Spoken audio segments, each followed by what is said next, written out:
नमस्कार, आप देख रहे हैं न्यूज टुनाइट। मैं हूं स्वाति रायन और सबसे पहले हम आपको बताते हैं जी बिजनेस खबर का सबसे बड़ा इंपैक्ट। हम आपको याद दिलाएं, हमने सबसे पहले आपको खबर दिखाई थी कि कैसे अलग अलग जगहों पर प्रोडक्ट्स के अलग अलग दाम वसूले जाते हैं और उस पर अब सरकार ने ड्यूअल एमआरपी को खत्म करने का ऐलान कर दिया है। उपभोक्ता मामलों के मंत्रालय के आदेश के मुताबिक अगले साल 1 जनवरी से ये नियम लागू हो जाएगा। 1 जनवरी 2018 से दोहरी एमआरपी नहीं वसूली जाएगी। जी मीडिया ने सबसे पहले यह मुद्दा उठाया था और लगातार एक के बाद एक रिपोर्ट्स हम आपको लगातार दिखाते रहे हैं। हम आपको बताएं कि कंपनियां वाटर बॉटल, सॉफ्ट ड्रिंक्स या फिर स्नैक्स जैसे प्रोडक्ट की 2 कीमतें नहीं रख सकती हैं। आपको तो ये पता ही होगा कि कोई जो पानी की बोतल होती है या फिर कोल्ड ड्रिंक की बोतल होती है, आप किसी शॉप से लें या फिर मॉल में जाकर वही बोतल लें, 5 स्टार होटल में जाकर वही पानी की बोतल ले, तो उसके अलग अलग प्राइस होती हैं। वही प्राइस जो एक फॉर एग्जांपल एक 20 रुपए की बोतल की बढ़कर दुगनी कई बार मॉल्स या फिर एयरपोर्ट्स में आपको मिलती है। अब ऐसी एमआरपी नहीं हुआ करेगी। ड्यूअल एमआरपी पर रोक लगाई गई है। मॉल्स, एयरपोर्ट्स, होटल जैसी जगहों पर प्रीमियम रेट वसूले जाते हैं और जी बिजनेस ने सबसे पहले इस मुद्दे को उठाया था। अब इस पूरे मामले में आपको बताएं कि इस पर रोक लगा दी गई है। मेरे सहयोगी ब्रजेश मिश्रा इस पूरी खबर पर हमारे साथ जुड़ गए हैं। ब्रजेश, इस सबसे बड़ा इंपैक्ट हम देख सकते हैं। हमने भी लगातार रिपोर्ट दिखाई थी कि कैसे ड्यूअल एमआरपी के जरिए ग्राहकों को ठगा जाता है और अब इस पर 1 जनवरी 2018 से रोक लगने जा रही है। बिल्कुल, जी बिजनेस ने इसके खिलाफ बड़ा एक कैंपेन चलाया था लंबे समय तक कि आखिर किस आधार पर एक ही चीज़ की 2 कीमत कैसे हो सकती है। एक पानी की बोतल जो 15 रुपए की बिकती है, वही चीज़ जो है वो 40 रुपए की कैसे किसी एयरपोर्ट पे बिक सकती है या किसी बड़े रेस्टोरेंट में बिक सकती है या फिर वो फ्लाइट के अंदर बिक सकती है। कंपनी की उस लागत में, उस प्रोडक्ट को बनाने में कंपनी की लागत में कोई इसमें इजाफा तो होता नहीं है। तो आखिर इसका आधार क्या है? और इसको लेकर के महाराष्ट्र का जो लीगल मेट्रोलॉजी डिपार्टमेंट है उसने भी काफ़ी छापेमारियां की थी जी बिजनेस की खबर दिखाए जाने के बाद और बड़े पैमाने पर एक्शन लिया था और ये रिपोर्ट भेजी थी केंद्र सरकार को कि बड़े पैमाने पर ग्राहकों को ये तरीका अपना करके जो है उनसे वसूली की जा रही है। तो केंद्र सरकार इसमें कानून में कोई बदलाव करे इससे संबंधित जो है। तो केंद्र सरकार ने जो है इसके बारे में बाकायदा नोटिफिकेशन जारी कर दिया है और इस नोटिफिकेशन के जारी जून 2018 के बाद। ब्रजेश, आपके ऑडियो में कुछ यहाँ पर तकनीकी दिक्कत आ रही है, लेकिन एक बात तो हम समझ रहे हैं कि इस पूरे मामले का संज्ञान लेते हुए अब एक नोटिफिकेशन जारी किया गया है। 1 जनवरी 2018 से अब ड्यूअल एमआरपी नहीं चलेगी। महाराष्ट्र लीगल मेट्रोलॉजी डिपार्टमेंट ने इसकी सिफारिश की थी और मॉल्स, होटल्स और जो एयरपोर्ट पर है दोहरी एमआरपी का चलन है जो काफी समय से जारी है। जी मीडिया ने यह मुद्दा बार बार उठाया।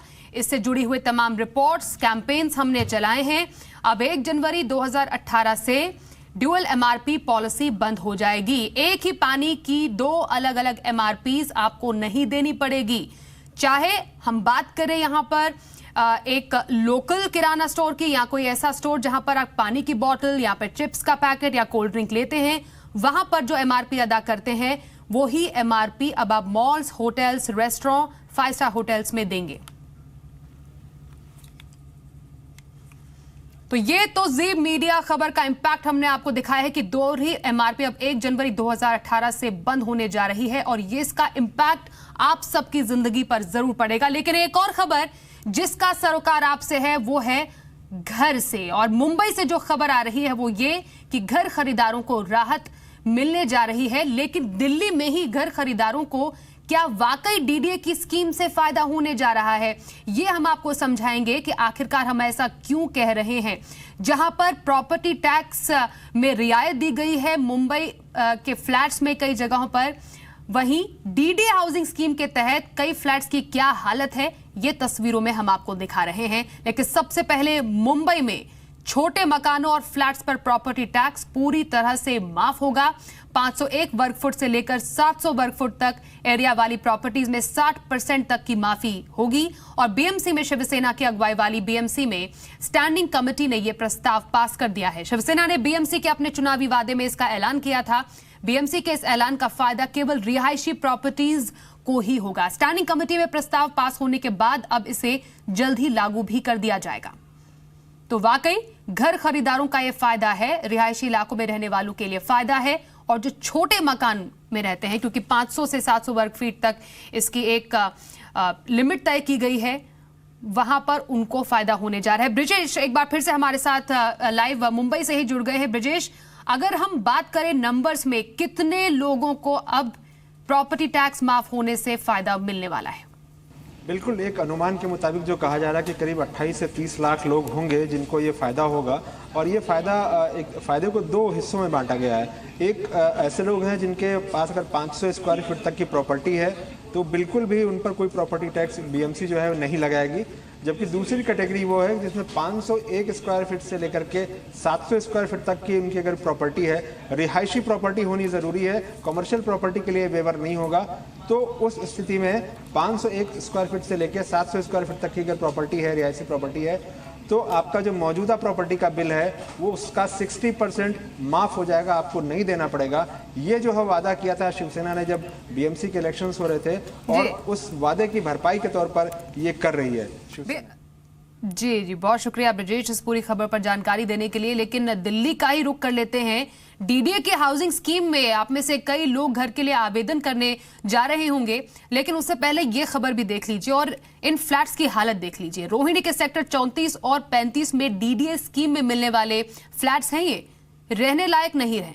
कई फ्लैट्स में दरारें पड़ी हुई हैं, सोसाइटी में सड़कें नहीं बनी हैं, ट्रांसपोर्ट के साधनों की कमी है, लॉ एंड ऑर्डर की काफी दिक्कतें हैं। डीडीए की नई स्कीम में 12,000 फ्लैट्स का आवंटन किया जाएगा और इनमें ज्यादातर दिल्ली के ही रोहिणी, द्वारका, नरेला और जसोला इलाके में है। इन फ्लैट्स की हकीकत हम आपको दिखा रहे हैं। सेक्टर जो रोहिणी का जो है 35, उसमें और क्या क्या दिक्कतें हैं, खामियां हैं, इसका रियलिटी रिपोर्ट लिया है हमारी सहयोगी दीपिका भाटिया ने। डीडीए की स्कीम के अंदर कुछ फ्लैट्स लॉन्च हुए हैं और इस वक्त मैं खड़ी हूँ रोहिणी के सेक्टर 35 में। चलिए चलते हैं, फ्लैट्स का जायजा लेते हैं कि वहां पर कितनी फैसिलिटीज हैं और वो कितने रहने लायक हैं।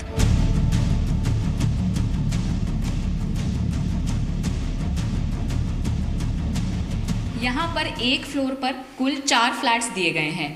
इस वक्त मैं खड़ी हूँ एक खाली फ्लैट के बाहर। आइए चलते हैं उसके अंदर और जायजा लेते हैं कि किस तरीके से क्या क्या फैसिलिटीज़ हैं यहाँ पर। आप जैसे ही अंदर एंटर करेंगे और जो आपको ये मेन एरिया नज़र आएगा, ये आपका लिविंग रूम है। यहाँ पर आप देख सकते हैं एक दरवाज़ा दिया गया है, जिसको आप जैसे ही सीधा सामने खोलेंगे आपको ये एक बालकनी नज़र आएगी, जिसके सामने का व्यू आपको अभी इसी तरीके से नज़र आएगा क्योंकि फ़िलहाल यहाँ पर कोई कंस्ट्रक्शन नहीं है। वहीं थोड़ा सा आप और आगे चलें इस तरफ, तो यहाँ ये किचन दिया गया है। ये ओपन किचन इस तरीके से दिया गया है, आप देख सकते हैं। उससे किचन से हम थोड़ा सा और आगे बढ़ें तो यहाँ पर आपको इस तरीके से ये बाथरूम दिया गया है। इससे थोड़ा सा और आगे चलेंगे तो आपको ये बेडरूम नज़र आएगा जो कि काफ़ी छोटा लग रहा है। मतलब कमी लग रही है लोगों को, जो लोग यहाँ रह रहे हैं उनको काफ़ी चीज़ों में, घरों में दरारें आ गई हैं और काफ़ी महिलाओं का कहना है कि रात में सिक्योरिटी इतनी नहीं है कि अगर वो निकलना चाहें तो निकल सकें। कैमरा पर्सन जय मेहरा के साथ दीपिका भाटिया, जी मीडिया। वैसे अगर आपने नोएडा में घर खरीद रखा है जिसका पोजेशन अब तक नहीं मिला है, आपको इस प्रोजेक्ट की डिटेल जाननी है, तो नोएडा अथॉरिटी की वेबसाइट पर आप ये डिटेल जरूर देख सकते हैं। नोएडा अथॉरिटी ने अपनी वेबसाइट पर 18 प्रोजेक्ट्स के पेंडिंग सेक्शन प्लान और 39 प्रोजेक्ट के कंप्लीशन सर्टिफिकेट की पेंडिंग स्टेटस की एक डिटेल डाली है। अथॉरिटी ने जिन बिल्डर्स के प्रोजेक्ट की डिटेल वेबसाइट पर डाली है उसमें Unitech, Amrapali, Supertech, Jaypee infra, Ajnara, मैक्सिलेबस कंस्ट्रक्शन, महागुन, अंतरिक्ष बिल्डर्स के नाम शामिल हैं। नोएडा अथॉरिटी ने प्रोजेक्ट के नाम के साथ साथ इनका एरिया, सेक्शन की तारीख, कंप्लीशन के आवेदन की तारीख, ऑब्जेक्शन की डेट समेत सभी जानकारी वेबसाइट पर डाली है। वहां पर जाकर आप ये तमाम जो डिटेल्स हैं वो चेक कर सकते हैं।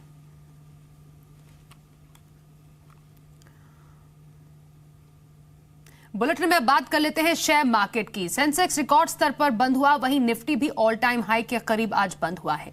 बाजार में निचले स्तरों से अच्छी खरीदारी दिखी। इंट्राडे में निफ्टी ने 9,700 के स्तर को भी पार कर दिया था। कारोबारी सत्र के आखिरी घंटे में ऊपरी स्तरों से बाजार में मुनाफा वसूली देखने को मिली। मिड कैप और स्मॉल कैप शेयरों ने भी अपनी तेजी को गवा दिया। सेंसेक्स 124 अंक और निफ्टी 37 अंक की बढ़त के साथ बंद हुए।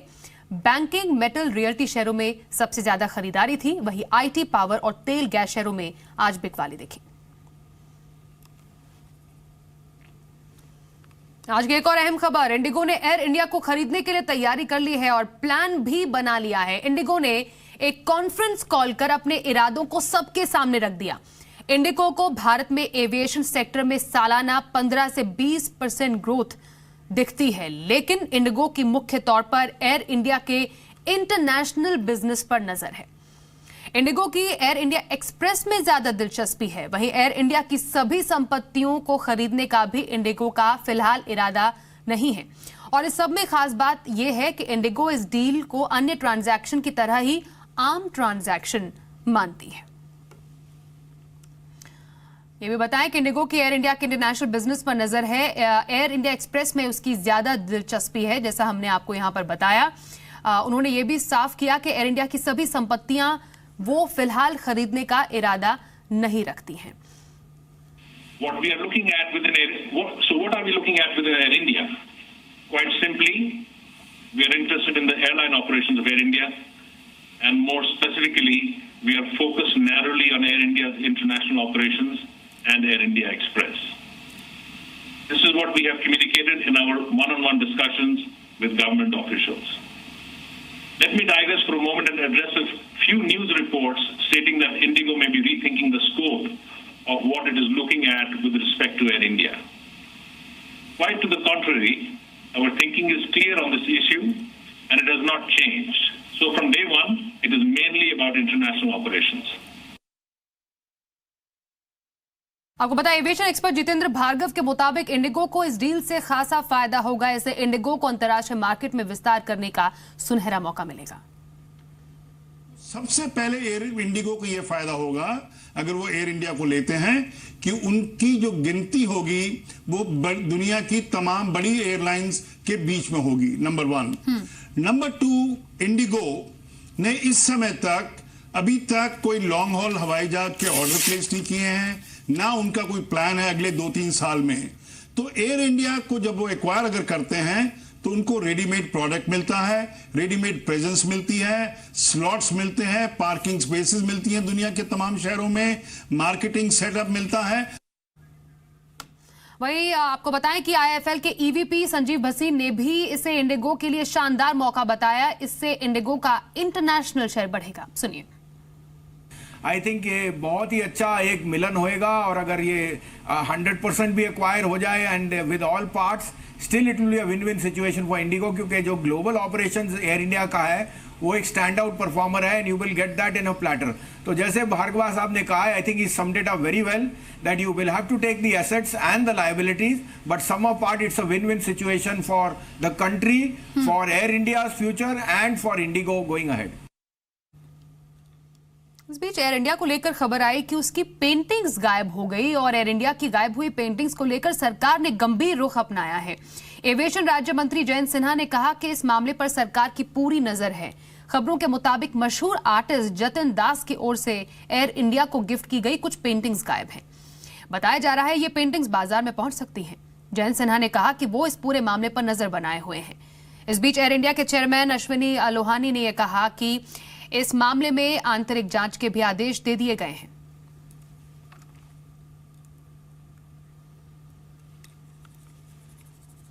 अब आपके लिए बहुत ही जरूरी खबर, बैंक खाते से अचानक पैसे गायब हो जाते हैं, आपको मालूम ही नहीं चलता कि आखिरकार ये ट्रांजैक्शन कैसे हुआ। क्रेडिट कार्ड से कोई शॉपिंग कर लेता है तो आप क्या करेंगे? इन तमाम केसेस में अब आपको डरने की जरूरत नहीं है, क्योंकि आरबीआई ने बैंक के ग्राहकों के लिए एक बड़ा कदम उठाया है। आरबीआई ने साफ कर दिया है कि बैंक की गलती से खाता धारक को हुए नुकसान की भरपाई बैंक ही करेगा। अगर गलती बैंक की नहीं हुई, किसी थर्ड पार्टी की है, तब भी बैंक को ही नुकसान की भरपाई करनी पड़ेगी, जिससे कि जो आम खाता धारक हैं उन्हें फायदा होगा। लेकिन हां, जो खाता धारक है उन्हें सचेत रहने की जरूरत है और हां, ये प्रूफ देने की जरूरत है कि हां, उनके जो खाते हैं उनसे ये इलीगल या फ्रॉडुलेंट ट्रांजैक्शंस हुए हैं। खबर विजय माल्या से जुड़ी हुई। विजय माल्या के प्रत्यर्पण के मामले में लंदन की वेस्टमिंस्टर अदालत ने सुनवाई 2 महीने के लिए टाल दी है। अब इस मामले में अगली सुनवाई 14 सितंबर को होगी। बैंकों का करीब 9,000 करोड़ रुपए कर्ज लेकर फरार विजय माल्या आज कोर्ट में पेश हुए और पेशी से पहले माल्या ने मीडिया से कहा कि भारत जब कोर्ट में अपने सबूत सौंप देगा तब हम अपनी पैरवी करेंगे। विजय माल्या मार्च 2016 से लंदन में हैं। भारत ने ब्रिटेन से माल्या के प्रत्यर्पण की अपील भी की थी और इस पर लंदन एडमिनिस्ट्रेशन ने माल्या को रेड कॉर्नर नोटिस के आधार पर 18 अप्रैल को अरेस्ट किया था, लेकिन उन्हें तत्काल जमानत भी मिल गई थी। पेट्रोल पंप पर चिप लगाकर होने वाली गड़बड़ियां बंद होने वाली हैं। इसके लिए तेल मार्केटिंग कंपनियां ई पासवर्ड लगाने की तैयारी भी कर रही हैं। ये कैसे काम करेगा बता रहे हैं हमारे सहयोगी अनुराग शाह। देश भर में ऐसे कई मामले सामने आए और उसके बाद सरकार ने कई सारे जो पेट्रोल पंप्स हैं उनके लाइसेंस भी रद्द कर दिए और लगातार ये नए मामले सामने आ रहे हैं जिसके अंदर जो पेट्रोल पंप का डिस्पेंसर है वहां पर चिप लगाकर जो आपको पेट्रोल दिया जाता है उसकी मात्रा को कम कर दिया जाता है। तो अब सरकार एक नई चीज लेकर आ रही है जिसके मुताबिक जो पेट्रोल पंप के अंदर जो डिस्पेंसर लगा हुआ होता है उसका इलेक्ट्रॉनिकली पासवर्ड होगा, यानी वो मैनुअली नहीं खोल पाएंगे और जो ऑयल मार्केटिंग कंपनी है वही उसी पासवर्ड को खोल पाएगी। तो इसका मैकेनिज्म क्या होगा, इसी को समझने के लिए मेरे साथ है पेट्रोल पंप डीलर्स एसोसिएशन के चिंतन मोदी जी। सर, सबसे पहले मैं आपसे ये समझना चाहूँगा, ये जो पासवर्ड लगाया जाएगा डिस्पेंसर के ऊपर तो वो किस तरह से होगा, कैसे उसका मैकेनिज्म होगा? देखिए, अभी आप देख सकते हैं यहाँ पे ये जो यहाँ पे मीटरिंग यूनिट लगाया है उस पर आप सील देख सकते हैं, एक ये सील लगा हुआ है। ओके, तो अब तक क्या होता था कि जो पेट्रोल पंप वाले ओनर थे या उसके आदमी थे वो लोग वो सील खोल सकते थे और बाद में वो खोल के अंदर चिप बिठा के वापस बंद कर सकते थे। अभी ये जो पासवर्ड इलेक्ट्रॉनिक पासवर्ड का ही पासवर्ड का बात आ रहा है, उसका मतलब कि अगर ये सील खोले भी मैकेनिकल सील तो भी unless he knows the password of electronic password तो वो उसका जो पल्सर है खुलेगा नहीं। तो उससे क्या होएगा, ये जो यहाँ पे लगा हुआ है इलेक्ट्रॉनिक सिस्टम, ये mumbo jumbo of this electronic system that will not operate unless you know the password, और वो पासवर्ड सिर्फ ऑयल कंपनी वाले को ही पता रहेगा। दो तरह के पासवर्ड की बात हो रही है, जिस तरह से सरकार अब सोच रही है कि ई पासवर्ड जो डिस्पेंसर पे लगेगा इलेक्ट्रॉनिक पासवर्ड, तो दिक्कत ये आ रही है कि कुछ पेट्रोल पंप्स की वजह से जो गड़बड़ी कर रहे हैं उससे जो ग्राहकों का भरोसा है वो सभी पेट्रोल पंप से कम हो रहा है। तो इसी को देखते हुए अब ये ई पासवर्ड को सरकार लेकर आ रही है, जिससे जो पासवर्ड होगा वो केवल ऑयल मार्केटिंग कंपनीज के पास ही होगा और जो पेट्रोल पंप मालिक हैं जो गड़बड़ी करते थे 40 से 50 ml हर ट्रांजैक्शन में कम देते थे, उस पर लगाम लग सकेगी। कैमरा पर्सन अमित पवार के साथ अनुराग शाह, जी मीडिया, मुंबई। आज रेवेन्यू सेक्रेटरी हसमुख अढ़िया ने जीएसटी की मास्टर क्लास ली। जीएसटी की इस पाठशाला में सरकार ने एसजीएसटी और सीजीएसटी पर लोगों का कंफ्यूजन दूर किया है। रेवेन्यू सेक्रेटरी ने साफ किया कि दूध और चावल और गेहूं जैसे सामान का कारोबार करने वाले कारोबारियों के लिए जीएसटी में रजिस्ट्रेशन जरूरी नहीं है। सुनिए। जीएसटी का जो भी रेट होता है जो डिसाइड किया है, मान लो किसी आइटम के ऊपर 12% है या 18% है या 5% है, तो उसको एग्जैक्टली दो भाग में अलग किया जाता है। एक पोर्शन जो एसजीएसटी स्टेट जीएसटी कहलाता है वो स्टेट गवर्नमेंट को डायरेक्ट जाएगा, इसलिए उसका नाम अलग है, और एक सीजीएसटी जो कि सेंट्रल गवर्नमेंट को जाता है। बिकॉज स्टेट और सेंटर ने मिलकर ये टैक्स बनाया है, इसलिए वहीं एक टैक्स का इक्वल बंटवारा हो रहा है, इसलिए नाम के वास्ते आपको दो टैक्स दिख रहे हैं, एसजीएसटी सीजीएसटी, बट दोनों का जो टोटल है वो फाइनल जीएसटी का रेट है जो कि उस आइटम के ऊपर एप्लीकेबल है। तो लोग इसके बारे में कंफ्यूज ना हो। अगर आप ऐसी कमोडिटी का व्यापार कर रहे हैं जो कि एक्सक्लूसिवली एग्जेम्प्ट कैटेगरी में, फॉर एग्जांपल अनाज, गेहूं, मतलब जो धान्य का आप व्यापार कर रहे हैं जो कि पूरा, या आपका मिल्क का व्यापार है तो मिल्क भी पूरा एग्जेम्प्ट है, मान लो मिल्क और ऐसी कमोडिटी, और ऐसे अगर पूरी एग्जेम्प्ट कमोडिटी का पूरा व्यापार कर रहे हैं तो फिर आपको जीएसटी का रजिस्ट्रेशन लेने की जरूरत नहीं है। अगर आप एग्रीकल्चरिस्ट है, जिसकी डेफिनेशन उसमें दी हुई है कि जिसमें जमीन में से कुछ उगा रहे हैं आप, वैसे एग्रीकल्चरिस्ट है, तो भी आपको इवन इफ आपका प्रोडक्शन 1 करोड़ का भी क्यों ना हो, मान लो जो कृषि कार्य है उसका उत्पादन 1 करोड़ से ज्यादा हो रहा है साल में, 1 करोड़ का टर्नओवर है उसका, लेकिन वो कृषि कार्य है इसलिए उसको रजिस्ट्रेशन नहीं लेना है। जीएसटी लागू होने के बाद दिल्ली में लोग दवाइयों की कमी से जूझ रहे हैं। कई मेडिकल स्टोर्स पर दवाइयों की सप्लाई कम हो गई है। दुकानदारों का कहना है कि डिस्ट्रीब्यूटर दवाइयों की सप्लाई कम कर रहे हैं। अब मरीज के परिजन परेशान है कि आखिर उन्हें दवा कहां से मिले। ये रिपोर्ट देखिए। दिल्ली के देवदत्त शर्मा बेटी की दवाई के लिए एक दुकान से दूसरी दुकान भटकने के लिए मजबूर हैं। लेकिन कहीं भी उन्हें बेटी के इलाज के लिए लिखे डॉक्टर की दवा नहीं मिल पा रही है। इनकी बेटी का इलाज all India institute of medical science में चल रहा है। डॉक्टर की लिखी गई दवाई नहीं मिलने से देवदत्त शर्मा काफी परेशान हैं। दवा दुकानदार इन्हें लिखी गई दवाई का सब्स्टिट्यूट लेने को कह रहे हैं। दवाई खत्म हुई, अभी परसों में डॉक्टर के पास गया, ये दवाई दोबारा उन्हें रिन्यू कराई है।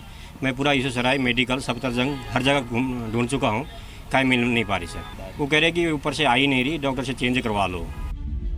सिर्फ देवदत्त शर्मा ही नहीं, दिल्ली में दवाई की किल्लत से हर दूसरा शख्स जूझ रहा है। आम लोगों की जरूरत की दवाइयां नहीं मिल पा रही हैं। जीएसटी का दवाइयों पर ऐसा असर होगा, इन्होंने सोचा भी नहीं था। कम से कम अभी तक तो 20 दुकान मैंने घूम लिया, ये दवा कहीं नहीं है। इनको ये बोल रहे हैं कि मेरे पास अभी है ही नहीं, आप या तो दे दो फिर शाम को ले जाओ, या तो कल सुबह आके ले जाओ, मेरे पास अभी है ही नहीं। दवाई नहीं मिलने से लोग परेशान हैं। दूसरी ओर दुकानदारों का कहना है कि उनके पास पर्याप्त दवाइयां नहीं हैं, लिहाजा ग्राहकों को लौटाने के अलावा उनके पास कोई विकल्प नहीं है। दुकानदारों की दलील है कि जीएसटी लागू हो गया है, इस वजह से टैक्स स्लैब में बदलाव हुआ है, लिहाजा दवा डिस्ट्रीब्यूटर पूरी दवाइयां सप्लाई नहीं कर रहे हैं। हाँ, कमी हो गई है, पीछे से बहुत कम स्टॉक आ रहा है, क्योंकि मेन चीज़ है HSN नंबर नहीं मिल पा रहा लोगों को। HSN नंबर की बिलिंग नहीं कर पा रहे। अगर वो बिलिंग नहीं करेंगे तो माल पीछे से देंगे नहीं वो, और वो इस वजह से हम जब माल नहीं आएगा, जाहिर सी बात कस्टमर को मिलेगा माल कैसे। दवाइयों की कमी की वजह से लोगों को अपनी दवाएं बदलनी पड़ रही हैं, या फिर दवा आने का इंतजार करना पड़ रहा है, जिसका सीधा असर उनकी सेहत पर पड़ रहा है। जीएसटी लागू होने के बाद दवा दुकानों में दवाओं के स्टॉक में कमी आ गई है, जिसकी वजह से आम लोगों को जरूरत की दवाइयां नहीं मिल पा रही हैं और उन्हें परेशानी का सामना करना पड़ रहा है। दवा विक्रेताओं की माने तो उनका कहना है कि डिस्ट्रीब्यूटर उन्हें दवाई की सप्लाई नहीं कर रहे हैं, जिसकी वजह से ये परेशानी आ रही है। ऐसे में अब देखना होगा कि सरकार इन डिस्ट्रीब्यूटरों के ऊपर कब तक नकेल कसती है, ताकि आम लोगों की जरूरत की दवाइयां उन्हें मिल सकें। कैमरा पर्सन मुकेश सांकला के साथ संतोष कुमार, जी मीडिया, दिल्ली। रेल टिकटों पर सब्सिडी छोड़ने को लेकर रेलवे कोई विकल्प नहीं देने जा रहा। जी बिजनेस एक्सक्लूसिव बातचीत में रेलवे ने साफ किया कि मीडिया में आई ये खबर पूरी तरह गलत और भ्रामक है कि एलपीजी की तर्ज पर ही रेलवे भी रेल टिकट पर सब्सिडी छोड़ने का विकल्प देने जा रही है। रेलवे ने सिर्फ सीनियर सिटीजन से अपील की है कि उन्हें टिकट पर जो 50% की छूट मिलती है वो चाहे तो उसे छोड़ सकते हैं, या फिर 50% की जगह 25% छूट ले सकते हैं। सीनियर सिटीजन और दिव्यांगों समेत रेलवे 53 कैटेगरी में छूट देता है, जिससे उसे सालाना 1650 करोड़ रुपए का घाटा होता है। बीते साल सीनियर सिटीजन के कंसेशन छोड़ने से रेलवे को 40 करोड़ रुपए की रिकवरी हुई है। नई क्या शुरुआत करने जा रहे हैं? गिव अप क्या है? क्या ये सीनियर सिटीजन के लिए है कि वो अपनी सब्सिडी छोड़े, अपना कंसेशन छोड़े? नहीं, ये सीनियर सिटीजन के लिए जैसा मैंने बताया कि ये पहले से ऑलरेडी है, और अगर वो छोड़ना चाहते हैं ये सब्सिडी तो 100% कंसेशन जितना उनको मिल रहा है, 50% और 40% वो पूरा छोड़ना पड़ता है। हम इसको और आसान करना चाहते हैं कि इसके बावजूद भी हम आपको बताएं कि बहुत सारे लोग ऐसे हैं, बहुत सारे यात्री ऐसे हैं जो ये कंसेशन नहीं लेना चाहते हैं।